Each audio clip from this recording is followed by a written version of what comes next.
ठरलं तर मग मालिकेच्या आजच्या भागामध्ये आपण पाहणार आहोत की आता सायली ही अर्जुनवर चिडलेली असते आणि म्हणूनच ती आता बाहेर येऊन उभी असते. अर्जुन सायलीला समजवायचा प्रयत्न करत असतो, पण सायली ही समजवण्याच्या पलीकडे असते. सायली अर्जुनवर रागवलेली असते आणि त्यामुळेच ना ती एकही शब्द त्याच्याशी बोलत नाही. लगेचच ती आता गाडीत जाऊन बसायचा प्रयत्न करत असते आणि त्याच वेळेला आता अर्जुन तिला गाडीचं दार उघडून देतो आणि त्यानंतर सायली आणि अर्जुन गाडीमध्ये बसतात. तर आता सायली अर्जुनशी तरीसुद्धा बोलत नसते. त्यामुळेच ना अर्जुन तिला मस्का लावायचा प्रयत्न करत असतो, म्हणजेच गाणी लावून तो तिला पटवायचा प्रयत्न करत असतो, पण त्याचा काही उपयोग होत नसतो. कारण हे ना आता बराच हे जो आहे राग तो आलेला होता आणि तो राग इतका आल्यामुळेच ना एवढ्या सगळ्या गोष्टी होऊन बसलेल्या होत्या. तर दुसरीकडे मात्र आता जी सायली आहे ती गाडीत बसलेली असते आणि अर्जुनने आता गाणी लावलेली असतात. अर्जुन जेव्हा गाणी चालू करतो तेव्हा आता गाणी ऐकूनच ना सायलीला इरिटेट होत असतं, कारण पहिलं गाणं असतं चाफा बोले ना चाफा चाले ना. हे पहिलं गाणं जेव्हा सायली ऐकते तेव्हा सायली ते गाणं नको म्हणून चेंज करत असते. मग दुसरं गाणं लागत असतं की का हा दुरावा नको हा अबोला, हे गाणं लागतं आणि त्यामुळे पुन्हा एकदा सायली चिडत असते आणि मग ती पुन्हा गाणं चेंज करते आणि आता ही गाणी जी असतात ना ती परफेक्ट अशी लागत असतात आणि त्यामुळेच ना आता ते दोघंही जण फक्त गाणंच बदली करत असतात.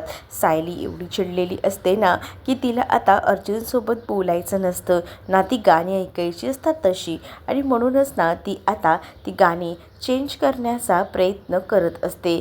जेव्हा आता ती गाणी बदली करते ना तेव्हा मात्र आता इकडे अर्जुन तिच्याकडे पाहत असतो. त्यानंतर आता एक गाणं असं लागतं की ज्यामध्ये ना आभाळ आभाळ हे सांगितलं जातं. मग तो मुद्दामून तिला शब्दशः त्याचा अर्थ विचारतो आणि तिला म्हणत असतो प्रेम हे आभाळ एवढं असतं म्हणजे नेमकं काय. म्हणजे मग आता सायली त्याला समजावतच त्याचं महत्त्व सांगू लागते आणि म्हणत असते प्रेम हे आभाळ एवढं असतं, म्हणजेच प्रेम हे पूर्ण अगदीच आरपार असतं, ते कधीही न संपणारं असतं, याचाच तो अर्थ आहे. असं जेव्हा आता ती समजावून सांगते तेव्हा कुठे जाऊन त्याला बरं वाटतं आणि तोही आता तिच्याकडे पाहून हसू लागतो. जेव्हा हा सगळा प्रकार घडत असतो तेव्हा मात्र आता सायली एकदमच हसत असते, तर अर्जुनही आता सायलीशी बोलू लागतो आणि मेन मुद्द्याला हात घालतच तो आता म्हणत असतो की आपण ना सगळ्याचा शोध घ्यायला हवा, उगाचच आहे ना कोणत्याच कामात उशीर करायला नको. दुसरीकडे आता पूर्णाची त्यासोबत प्रताप आणि कल्पना बसलेल्या असतात आणि त्यांच्या गप्पा सुरू होतात. सायलीने जसं सांगितलं आहे तसंच मी केलं, अक्षरशः ना फजिती एवढी झाली ना, एवढी मजा आली ना, असं देखील आता पूर्णाची जी आहे ती बोलत असते. मग आता कल्पना आणि प्रताप हे हसत असतात, कारण पूर्णाजींनी घडलेला सगळा प्रकार आता सांगितलेला होता. मग आता हसून हसून एवढे हाल बेकार झालेले असतात ना कल्पना त्यासोबत प्रताप यांचे. तेवढ्यातच ना तिथे आता अस्मिता आलेली असते. अस्मिता विचारते तुम्ही लोक कशा संदर्भात बोलत आहात, मला सुद्धा सांगा ना. मग आता अस्मिताला सुद्धा कल्पना बसवते आणि मग घडलेला प्रकार समजावून सांगत असते. म्हणजे सायली अर्जुनने आम्हाला हा प्लॅन करायला सांगितला होता. एकदा आम्ही असेच रात्रीच्या वेळेला सायली अर्जुनने बोलवलं म्हणून पूर्णाजीच्या रूममध्ये आलो. म्हणूनच मग सायली अर्जुनने सांगितलं की प्रिया तुमच्यासोबत चांगली वागते तर तुम्हीसुद्धा तिच्यासोबत चांगलं वागा, मुद्दामून का होईना, पण आपल्याला आता तिला असं वाटलं पाहिजे की तिच्यावर आपण खूप जास्त विश्वास ठेवतोय आणि तिला ना घरातल्या कामामध्ये गुंतवून ठेवायचं, जेणेकरून ती बाहेर जाणार नाही आणि पुन्हा अशा काही चुका करणार नाही आणि त्यामुळेच आपण तिला आतमध्ये अडकवून ठेवायचं. या सगळ्या गोष्टी सायली आणि अर्जुन सांगतात. मग तिच्याशी चांगलं वागायचं म्हणजे खूपच अवघड जाणार आहे असं प्रताप म्हणतात. पण आता सायलीने सांगितलंय म्हटल्यावर तेही आता ऐकतात आणि तेही आता म्हणू लागतात की ठीक आहे चालेल, मी तयार आहे, तू काहीचे काही म्हणतेस ना त्या सगळ्या गोष्टींसाठी. पण आपण हा प्लॅन असा करतोय त्यामुळेच ना आता घरात सगळ्यांनाच हसू येत असतं, कारण सायली अर्जुनने जे प्लॅनिंग सांगितलेलं असतं त्यामुळे ते आता प्रियाला नुसतं कामाला झोंपायचं असतं, प्रियाला पार कामच लावायचं असतं आणि त्यामुळेच ना आता ह्या सगळ्या गोष्टी ज्या आहेत त्या जेव्हा सायली आणि अर्जुन सांगतात तेव्हा मात्र आता इकडे बोलत असताना अर्जुनच्या तोंडूनच ना प्रिया असा उल्लेख होत असतो तन्वीच्या जागी. मग आता काय रे, तू पण प्रिया का बोलायला लागला आहेस? त्यावर सायलीबरोबर राहून राहून ना आता सवय झाली, त्यामुळे मीही प्रिया बोलून गेलो, असं आता अर्जुन बोलत असतो. ही जेव्हा घडलेली गोष्ट जी आहे जेव्हा अस्मिताला सांगितली जाते तेव्हा अस्मिताही हसत असते. अस्मिता म्हणत असते, खायली अर्जुनची भारी आयडिया आहे, खरंच कमाल आहेत दोघं पण मस्त आयडिया दिली. पण आपण हे असं वागायचं हे सगळं ठीक आहे, पण मी तुम्हा लोकांना एक म्हणू का? म्हणजे बघा, तुम्ही ठरवलं आहे की असं नाटक म्हणून तरी त्या आपल्या प्रियासोबत तसं वागायचं, पण निदान मग चांगलं म्हणून तरी तुम्ही माझ्या सचिनसोबत का नाही वागू शकत? सचिनने एवढा मोठा काही गुन्हा केला आहे का? सांगा ना मला. तो साधाच तर आहे. प्लीज प्लीज तुम्ही त्याला माफ करा ना, असं मला तरी वाटतं. पण आम्हाला हे अवघड जाणार आहे. आम्हाला या सगळ्या गोष्टी इतक्यात सहजपणे माफ करणं अवघड आहे, असंही आता इकडे कल्पना त्याचसोबत पूर्णाजी अस्मिताला सांगतात. मग आता जर सचिनला एवढे दिवस तुम्ही माफ करतच नसाल तर मलाही बोलून उपयोगच नाही आहे. मी का बोलत बसले तुमच्या लोकांशी? असं बोलूनच ना अस्मिता रागारागानं तिथून निघून जाते. दुसरीकडे सायली अर्जुन गाडीमध्ये असतात तर अर्जुन सायलीला म्हणत असतो की आता आपल्याला ना प्रियाच्या प्रत्येक हालचालींवर लक्ष ठेवायला लागणार आहे. ती कुठे जाते, काय करते. आताही तिने मैना आणि सदाला पैसे दिले, याचा अर्थ ती दर महिन्याला त्यांना पैसे देते का, हे तर तिच्या बँक स्टेटमेंटवरूनच आपल्याला समजेल. मग बँक स्टेटमेंट बघायचे कसे? पण तिने तर आता कॅश दिली होती. मग तिने कॅश दिली होती हे जेव्हा आता इकडे अर्जुन म्हणतो तेव्हा मात्र सायली म्हणत असते, पण दर महिन्याचे काहीतरी ट्रान्झॅक्शन असतील ना, ते तर आपण चेक करू शकतो. त्यावर अर्जुन म्हणतो की आपण आहे ना तिचं बँक स्टेटमेंट चेक करूया, पण त्यासाठी मला सिनियरची मदत लागेल. मग आता तो लगेचच रविराजांना कॉल करतो. रविराजांना कॉल करूनच आता तो सगळ्या काही गोष्टी सांगतो. म्हणजेच काय तर मला ना जरा तन्वीच्या बँकेचे डिटेल्स हवे होते. म्हणजे तो मॅनेजर तुमच्या ओळखीचा आहे ना, जरा काम होऊ शकतं का? मला जरा स्टेटमेंट हवं होतं. जरा तिच्या बाहेरच्या हालचाली जरा जास्त चाललेल्या आहेत आणि ते कुठेतरी थांबायला हवं ना, यासाठी मी तुम्हाला म्हणतोय. त्यावर आता ठीक आहे ना, यात काय, मला तर माझी मुलगी बिलकुलही आवडत नाही. आणि राहिला प्रश्न तिच्या या सगळ्या वागण्याचा, मला तिच्या या वागण्याचा अक्षरशः कंटाळा आला आहे, म्हणूनच मी त्या सगळ्यांकडे दुर्लक्ष करतो. पण तुम्हा लोकांना या सगळ्या गोष्टी अवघड जात असतील तिच्यासमोर हे सगळं करताना, मी समजू शकतो. माझा मित्रच आहे, तो मॅनेजर आहे, तो नक्कीच तुम्हाला स्टेटमेंट काढून द्यायला मदत करेल. मी त्याच्याशी बोलून घेतो, मग तुमचं काम होईल, असं देखील रविराज आता सायली आणि अर्जुनला सांगू लागतात. रविराज जेव्हा सायली अर्जुनला या सगळ्याबद्दल सांगतात ना, तेव्हा मात्र सायली अर्जुन रविराजांना थँक्यू असं म्हणतात, कारण त्यांना खूप जास्त अडचणी येत होत्या. पण या सगळ्यामुळे अनेक अडचणींना त्यांनी मात देऊ शकलेले होते. त्यानंतर आता फोन ठेवला जातो. जेव्हा आता रविराज फोन ठेवतात तेव्हा मात्र आता रविराज विचार करत असतात आणि त्यांनी लगेचच मॅनेजरला कॉल केलेला असतो आणि अर्जुन आणि सायली येणार आहेत याबद्दल त्यांनी इन्फो करून ठेवलेलं असतं. म्हणजेच कसं मॅनेजर त्यांना लगेचच स्टेटमेंट काढून देऊ शकतो. दुसरीकडे आता सुमन तिच्या रूममध्ये आलेली असते. रूममध्ये सुमनला आल्यानंतर सगळ्या काही जुन्या गोष्टी आठवतात. म्हणजेच नागराज तिला कशा पद्धतीने त्रास द्यायचा आणि या सगळ्या गोष्टी आता जेव्हा आठवू लागतात ना, तेव्हा मात्र आता खूप भयंकर असा तिला त्रास होत असतो. तिला आता त्या रूममध्ये राहवतही नसतं. एवढ्या दिवसानंतर रूममध्ये आल्यावर तिचे खूप जास्त बेहाल झालेले असतात. तिला कळत नसतं की आता काय करावं आणि त्यामुळेच ना ती अगदीच बेचैन झालेली असते. त्यातून कसा मार्ग काढायचा, काय कसं सॉर्ट आऊट करायचं कळत नसतं. तेवढ्यातच तिथे प्रतिमा आणि रविराज येतात. ते विचारतात सुमनला की काय झालं आहे. सुमन खूप जास्त रडू लागते. सुमन आता रडत असते आणि म्हणत असते की मला पुन्हाच त्याच गोष्टीचा त्रास होतोय. मी विचार करत होते की ह्या सगळ्यातून मी लांब जाईन, पण नाही, या सगळ्यात तर मी स्वतः अडकत चाललेली आहे, असं देखील आता ती म्हणत असते.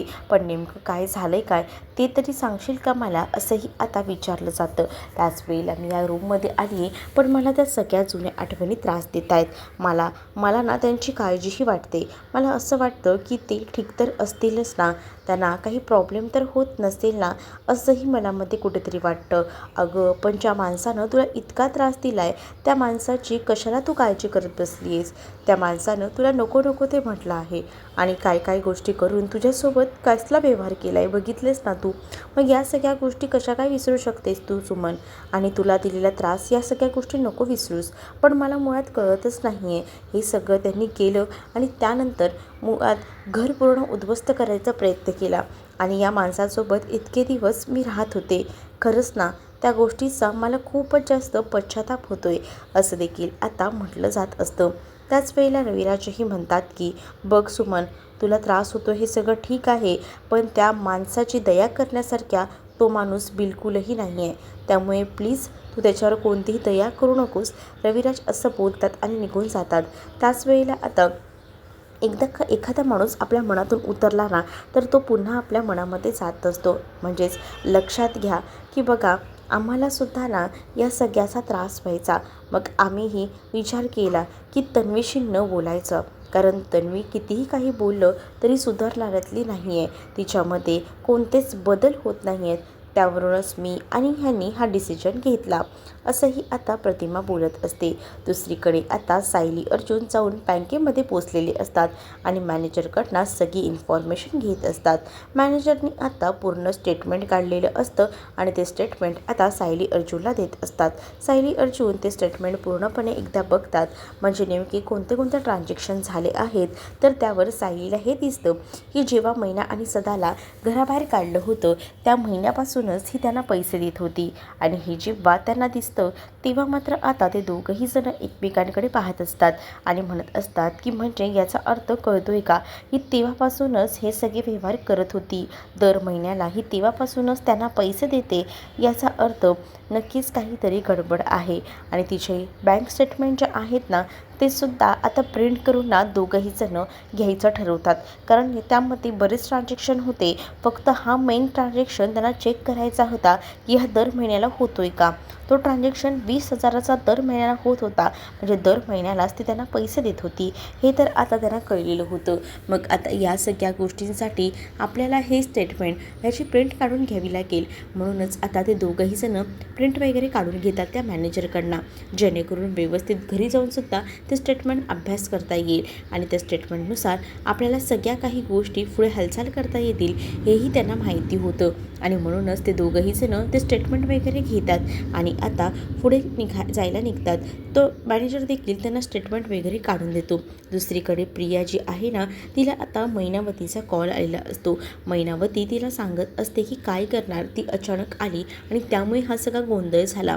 त्यावर मैनावतीला प्रिया ओरडत असते आणि म्हणत असते की तुम्ही तर अडकालच, सोबत मलाही अडकवाल. काय गरज होती सांगायचं की मी तुम्हाला कर्जाने पैसे देते आणि या सगळ्या गोष्टी सांगायचं ना, मी मदत करते तुम्हाला असं.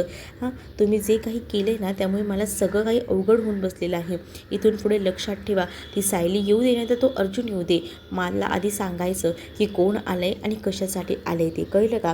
त्याशिवाय त्यांना कोणत्याही प्रश्नांची उत्तर द्यायची नाही असंही आता ती म्हणत असते. जेव्हा आता एवढ्या सगळ्या गोष्टी ती सांगू लागते ना, तेव्हा मात्र आता प्रिया म्हणत असते की बरं ठीक आहे, तू सांगतेस ना तसं मी ऐकायला तयार आहे. मग तीसुद्धा तिचं सगळं बोलणं ऐकायचं ठरवते. मग प्रिया इतक्या पोटतिडकीने सांगत असते की न ऐकून काही पर्यायच नसतो, सगळ्या काही गोष्टी ऐकाव्याच लागतात. मैनावती आता फोन ठेवते आणि आता त्या सगळ्या गोष्टींचा विचार करत असते. तर दुसरीकडे मात्र प्रिया ही थोडीशी एका वेगळ्याच याच्यामध्ये असते. तेवढ्यातच ना आता रूममध्ये अश्विन आलेला असतो. अश्विन जेव्हा तिथे येतो ना तेव्हा तो जरा टेन्शनमध्ये असतो आणि जेव्हा तो टेन्शनमध्ये दिसतो तेव्हा आता कळत नसतं की त्याला नेमकं काय झालं आहे. आणि म्हणूनच ना त्याला नेमकं काय झालं आहे हे आता प्रियाला जाणून घ्यायचं असतं.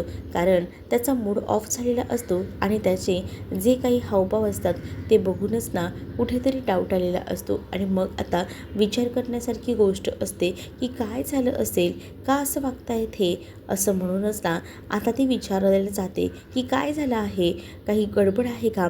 त्याच वेळेला हो, मला ना नकोसं झालं आहे. मग आता ती विचारते नेमकं काय झालं आहे सांगाल का. आणि मगच तो आता सगळं काही सांगायला चालू करतो. म्हणजेच हॉस्पिटलमध्ये अशी एक केस आली होती. त्या केसमध्ये ना असं होतं की त्या माणसाला तिच्या मुलाचं ऑपरेशन करायचं होतं आणि त्यासाठी पैशांची गरज लागणार होती. बिचारा तो गरीब घरातला होता आणि त्यामुळेच ना पैसे त्याच्याकडे नव्हते आणि म्हणूनच त्याने चोरी करायचा प्रयत्न केला. त्याने चोरी करायचा प्रयत्न केला. म्हणजेच किती ना गरिबी किती वाईट असते. म्हणजे एकेकाला किती आपल्याला काही करायला लावते आणि त्यामुळेच ना कधीतरी नाही गरिबी नकोशी वाटू लागते. असंही आता अश्विन जो आहे तो प्रियाला बोलत असतो. प्रिया हे सगळं काही ऐकते, तर प्रियाला आता हे सगळं ऐकूनच मोठा धक्का बसतो. मग आता प्रिया ही विचार करते की आपणही या सगळ्याचा योग्यरित्या वापर करून घ्यायचा. म्हणजे कसं, काही झालं ना तरीसुद्धा मला या अश्विनच्या मनामध्ये राज्य करता येईल, अश्विनच्या मनामध्ये घुसता येईल. आणि त्याचसाठी प्रियाच्या डोक्यामध्ये कल्पना सुरू असतात. आणि त्याच वेळेला ती आता म्हणत असते की मला कळतंय तुम्हाला या सगळ्याचा त्रास होत असणार आहे, पण आपण या सगळ्या गोष्टींकडे जरा बारकाईनं बघितलं तरीसुद्धा बऱ्याच गोष्टी कळतात. मग प्रियाच्या डोक्यात कल्पना सुरू होतात. दुसरीकडे आता सगळेजण डायनिंग टेबलवर बसलेले असतात. अस्मिता त्याचसोबत सचिनही. सचिनला आता भाजी हवी की नको हे कोणीही विचारत नसतं, त्यामुळे अस्मिताला राग येत असतो. अस्मिताला आता सचिन म्हणत असतो की मला ना तुझी खूप जास्त काळजी वाटते, कारण मला तुझ्यासोबत जास्तीत जास्त वेळच घालवता येत नाही. या सगळ्या बोलण्यावर ना कल्पना आणि त्याचसोबत पूर्ण आजीला ना सचिनचा राग येत असतो, कारण तो वरवरचं प्रेम करतोय हे त्यांना कळत असतं. आणि म्हणूनच ना आता ते टाळत असतात. वरती अस्मिताला विचारतात की तुला भाजी हवी आहे का. त्यावर अस्मिता म्हणत असते की तुम्ही जसं मला विचारताय ना तसं एकदा माझ्या बाजूला बसलेल्या सचिनला विचारलात ना तर मला खूप जास्त बरं वाटेल. पण तुम्ही सचिनला काही विचारतच नाही आहे, म्हणजे तुम्हाला त्याच्याबद्दल काहीच वाटत नाही आहे का. मी मुद्दामच त्याला माझ्यासोबत इथे जेवायला घेऊन आली आहे, पण तुम्ही त्याच्याशी एकही शब्द बोलत नाही आहे, असं का करताय, असं देखील आता ती म्हणत असते. जेव्हा ती हे सगळं काही बोलते तेव्हा मात्र आता सचिनला वाईट वाटतं. एवढं सगळं बोलूनसुद्धा कोणीही त्याच्याबरोबर बोलत नसतं, याचंच ना त्याला वाईट वाटतं. आणि म्हणूनच तो भरल्या ताटावरनं उठून जातो. जेव्हा तो उठून जातो तेव्हा मात्र आता अस्मिता म्हणत असते की बघितलंत का, आता तुमची शांती झाली का, तुम्हाला हेच सगळं हवं होतं का. मग ह्या सगळ्या गोष्टी ज्या आहेत त्या करून तुम्हाला काय भेटणार आहे, असंही आता म्हटलं जातं. त्यावर पूर्णाजी रागवतात आणि पूर्णाजी म्हणतात की जो भरल्या ताटावरनं उठून जातो ना त्याची किंमत आहे ना मला चांगलीच कळते.